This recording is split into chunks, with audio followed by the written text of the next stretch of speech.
Ah. Salut, j'espère que tu vas bien. Bienvenue dans un nouvel épisode de Maman en cage. Mère à bout de nerfs, mère confinée, unissez vos forces pour vous encourager. Bienvenue dans ma voiture. Aujourd'hui on est jeudi. Pour ma part, ça fait une semaine que je suis confinée avec mes enfants par choix. On a fait le choix avant que la mesure soit obligatoire pour des raisons médicales qui nous appartiennent. Mais voilà, je voulais prendre de tes nouvelles aujourd'hui, savoir comment tu allais, espérer, prier que tu tiennes le coup dans ton foyer. Non seulement que tu tiennes le coup, mais en plus que tu passes des grands moments de bonheur avec ta famille. Alors aujourd'hui, nous, c'est l'anniversaire de notre numéro dos. Il a 4 ans. Alors, on a choisi de le fêter, donc ma commande Amazon n'est jamais arrivée. Donc, j'ai fait avec les restes que j'avais dans mes tiroirs, du papier crépon, des ballons. Voilà, on lui a fêté son anniversaire. Il a quand même demandé pourquoi personne n'était venu, ce qui est un peu compliqué, mais on lui a dit que dès que tout sera rentré dans l'ordre, on lui fera une méga fête avec tous ses copains à l'école. Donc, il était hyper rassuré. Alors, aujourd'hui, je voudrais te lire un passage du psaume 46 qui est trop bien. Tu vas voir, c'est trop bon. C'est verset 11 et il est dit ceci: arrêtez tout et sachez que je suis Dieu. Je triomphe des nations, je triomphe sur la terre. Il y a une autre version qui dit: arrêtez tout et reconnaissez que je suis Dieu. Je domine sur les nations, je domine sur la terre. Voilà, c'est tout pour aujourd'hui. Tout est dit. Non mais sérieux, est-ce qu'on peut à un moment donné réaliser l'implication de ces paroles qui ont été écrites quand même? Il y a un bail. Aujourd'hui, arrêtez tout et reconnaissez-moi comme Dieu. Je pense que c'est trop pertinent pour ce qu'on est en train de traverser. Moi, je l'ai déjà dit dans une vidéo précédente, je suis une femme d'action, n'est-ce pas? Donc le fait d'être à l'arrêt forcé, c'est quelque chose qui est un peu compliqué. Arrêtez tout et sachez que je suis Dieu. C'est un temps d'arrêt forcé. Pour moi, c'est un peu un temps de jachère aussi. Je sais pas si tu es un peu familier ou familière avec ce terme. Où de temps en temps, les terres, il faut les laisser au repos pendant une saison. Alors c'est un arrêt forcé. Je t'avoue que pour moi, c'est pas vraiment un arrêt reposant. Pour dire ce qui est. Et donc je me suis dit qu'aujourd'hui j'allais te parler du repos. Et j'allais notamment te parler du fait que ça fait quelques années que ça me travaille l'idée de peut-être faire l'instruction en famille, l'école à la maison, mais que je me suis toujours dit c'est bien pour les autres, mais moi bof. Effectivement, c'est pas évident. Et ça m'a fait penser un peu justement, comme c'est l'anniversaire de mon deuxième fils aujourd'hui, ça m'a fait penser un peu à mon accouchement. Si t'es un homme et que tu n'as jamais vu ta femme accoucher, ce serait peut-être le moment de quitter la pièce et de revenir dans quelques secondes. Si t'as le cœur bien accroché, voici l'histoire. Donc, j'avais déjà accouché donc d'un premier enfant avec péridurale et tout ça. Et puis mon deuxième enfant, moi, j'avais des copines enceintes en même temps que moi, et j'admirais toujours les femmes qui disaient moi je veux un accouchement naturel, enfin qu'est-ce que ça veut dire? Bref, sans péri, dans l'eau, dans la mer, dans la rivière. Je sais pas. Il existe de toutes sortes d'accouchements apparemment. Moi, j'avais qu'un objectif, c'était que ça se passe bien pour moi, que ça se passe bien pour le bébé. Si possible, avoir la péridurale. J'étais pour. Seulement voilà, j'admirais les femmes qui accouchaient sans péridurale et moi je me disais, j'en serais jamais capable. Genre, j'ai même pas fait une classe, un cours de préparation à l'accouchement, de respiration, je sais pas quoi. Je me suis dit, et je disais toujours à ma gynécologue, je fais confiance à Dieu, je fais confiance à mon corps est fait pour ça. Et en fait, je suis arrivée à l'hôpital avec mon deuxième, j'étais à 8 cm. Et c'était un samedi soir, et il y avait pas d'anesthésiste. Et donc ils m'ont dit, bah madame, vous avez déjà fait tout le travail, quand faut y aller, faut y aller. Et je leur ai dit, mais vous comprenez pas, vous me connaissez pas. Je m'accrochais au t-shirt de mon mère en disant, tu ne comprends pas, je ne suis pas capable, je ne vais pas y arriver. Et c'est ce sentiment que j'ai parfois ces jours-ci. Et devine quoi, j'ai accouché, c'était magnifique, c'était douloureux. D'ailleurs, troisième accouchement, je suis arrivée vite, à 5 cm pile, j'ai fait « Bonjour, péridurale s'il vous plaît, péridurale !» Donc j'avais pas trop envie de revivre l'expérience, chacun son trip. Mais voilà, quand faut y aller, faut y aller. Et on est un peu dans une saison comme ça, où en fait, peut-être que tu vas te découvrir des ressources que tu savais pas que tu avais. Moi, c'était mon cas à cette époque-là, et ça a été mon cas de nombreuses fois depuis.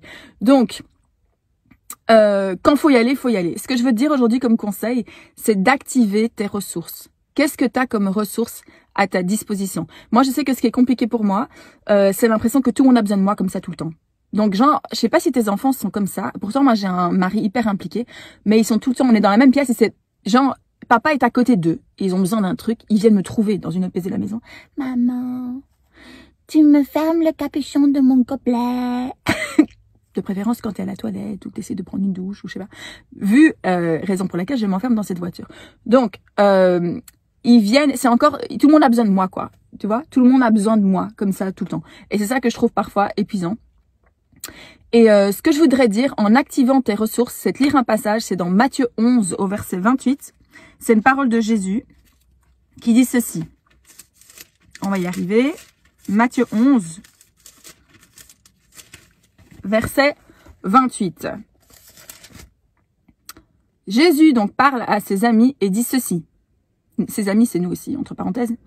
Venez à moi, vous tous qui êtes fatigués et chargés, et je vous donnerai du repos.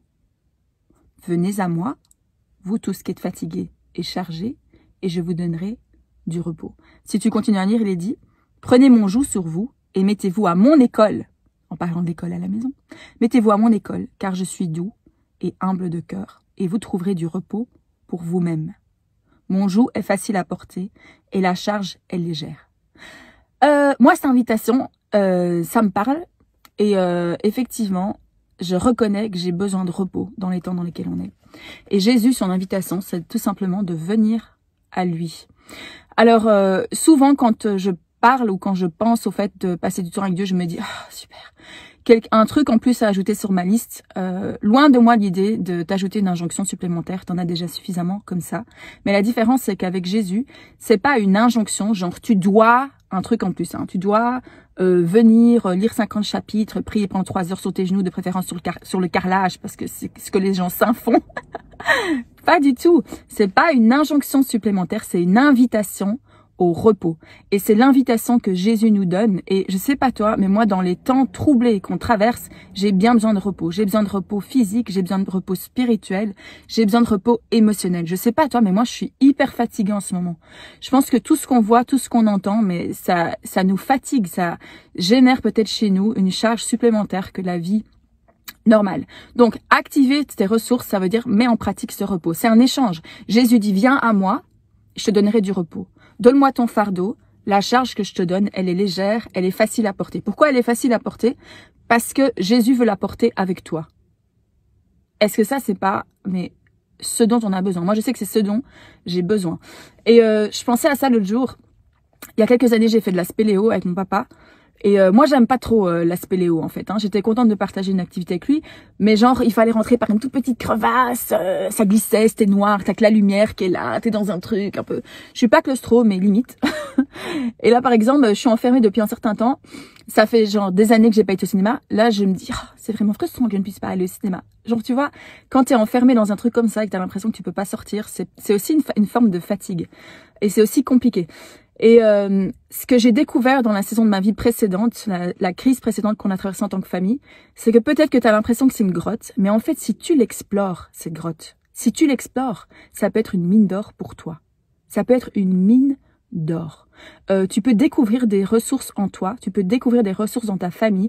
Moi, je suis convaincue qu'on va trouver des ressources aussi au niveau de notre pays, de nos voisins. Enfin, je pense que ça va vraiment révéler ce qu'il y a à l'intérieur des personnes et ça va faire remonter du beau à la surface. Maintenant, c'est sûr que le job d'être dans la mine et de devoir bosser, de devoir explorer, c'est pas du tout un job agréable. Et pourtant, je suis convaincue qu'il y a un trésor qui se cache dans ce qu'on est en train de vivre. Donc, alors, je voudrais te lancer un défi peut-être aujourd'hui et te dire, est-ce que aujourd'hui, si tu as l'impression que ce qui te fatigue le plus, moi, chaque fois que j'allume Instagram ou Facebook en particulier, c'est Corona, Corona, Corona, Corona, Corona, Corona. Est-ce qu'il y a vraiment encore quelque chose de neuf à dire sur ce sujet? Pour le moment, j'en sais rien. Peut-être que c'est faire un jeûne, hein, une petite jachère là, de tout ce que tu as entendu et vu comme information. Mais pendant 24 heures, accorde-toi une plage de repos, accorde-toi un temps où tu lis pas les infos, par exemple. Accorde-toi un temps où tu lis pas les infos. Alors, cette invitation de Jésus à venir à lui, pour moi, il y a plusieurs obstacles. Premièrement, c'est que c'est un peu gênant. C'est comme un first date, peut-être pour certains d'entre nous. C'est que tu ne sais pas quoi faire. T'es là et tu dis, oui, passer du temps avec Dieu, c'est très important. Je voudrais dire que, premièrement, tout ce que Jésus nous demande de faire, c'est viens. Viens. Viens tel que tu es, premièrement.